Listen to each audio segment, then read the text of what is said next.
Hello everyone. So we all know that nutrition is the mainstay of our health. Based on our dietary choices, we either are healthy or develop diseases. But there are a lot of misconceptions around nutrition. We still feel that nutrition is just about macronutrients, which is protein, carbs, fats, and fiber. But it is much more than that. There are thousands of bioactive molecules which are there in number of foods which we eat, and how these chemicals and bioactive molecules are metabolized inside our body determines which food is good or bad for us, right? So essentially we are soon starting a series of podcasts focused on nutrition 2.0, that is personalizing nutrition as medicine, right? Which will be starting from the mid of April 2023, right? And it will be a series of sessions around demystifying facts, and demystifying a lot of assumptions around nutrition, right? So today I'm going to talk about a very important aspect of our diet, which is protein, right? So if you go a handful of years back, we a lot of people were protein deficient, right? And then there's a lot of wave around, okay, we need to consume a lot of protein, and protein is really essential. Yeah, protein is essential because it helps in building structure, it provides protection, it helps in repair, it helps in building muscles. It has various functions. It acts as transport mechanism for transporting hemoglobin. It also acts as hormone. It helps in speeding up the biochemical reactions, right? So there is a very essential part of our diet, and low protein intake is also associated with muscle catabolism, right? So essentially people say at least 1 to 1.2 gram per kg of body weight is something we should consume, right? But there are certain aspects as well we should consider, because a lot of people think protein is the way to curb obesity. It is the way to improve strength. It is the only thing we should consume. We should consume a lot of protein, or we replace carbs with proteins. But here comes the very important aspect, because if we are consuming too much of protein, right, or if our body lack enzymes to digest a lot of protein, a lot of this passes from small intestine to large intestine, in case of excess protein, right?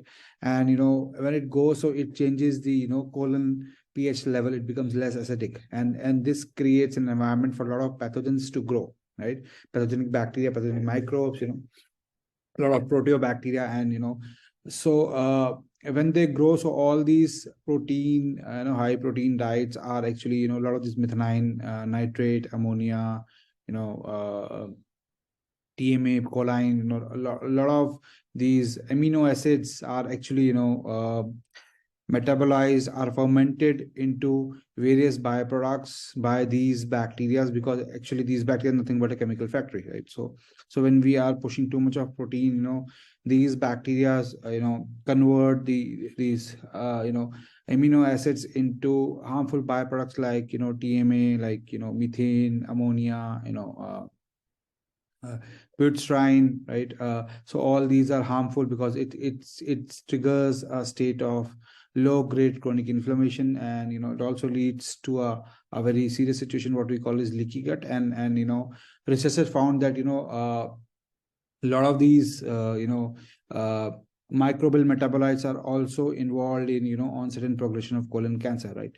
So when we are taking too much protein, we're probably replacing it with carbs and fiber, so which reduces the short chain fatty acids production, which is most of the important is the bitrate production. When it decreases, there are certain bacteria, beneficial bacteria, their activity goes down, like bifidobacterium and Faecalibacterium, right? And some bacteria like bacteroides spp increases, right?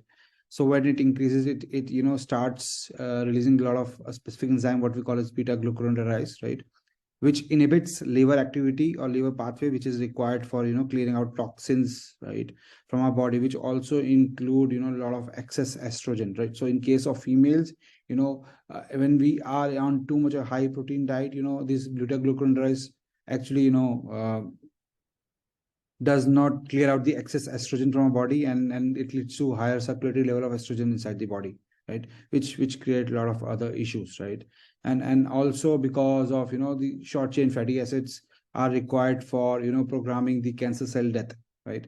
And our low production of bitrate and acetylene propionate are connected with higher risk of colon cancer, right? So essentially, we should it is not that you should not eat protein, right? So you should first measure your biology, how much of protein, which amino acid you require, whether you have some sort of proteobacteria which may be doing bad things inside your body, right? If you do have, how do you modulate through diet? What exact, even if you talk of vegetables, or fiber, what specific fiber you should take, how it is so it is all about learning how it is metabolized inside your body, right, by these trillions of microbes, right? So that is more important rather than going for such fat diets like high protein diet or ketosis, so it is very important to understand that what you need is precision nutrition, precise for your biology, and for that you need to really measure your biology, right? So please do not fall for such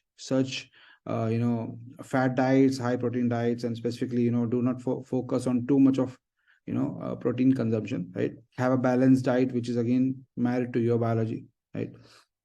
So this is a message from me, probably a thing to ponder this morning, right? And all the best, and we'll come up with further updates on our Nutrition 2.0 podcast. Stay tuned. Thank you.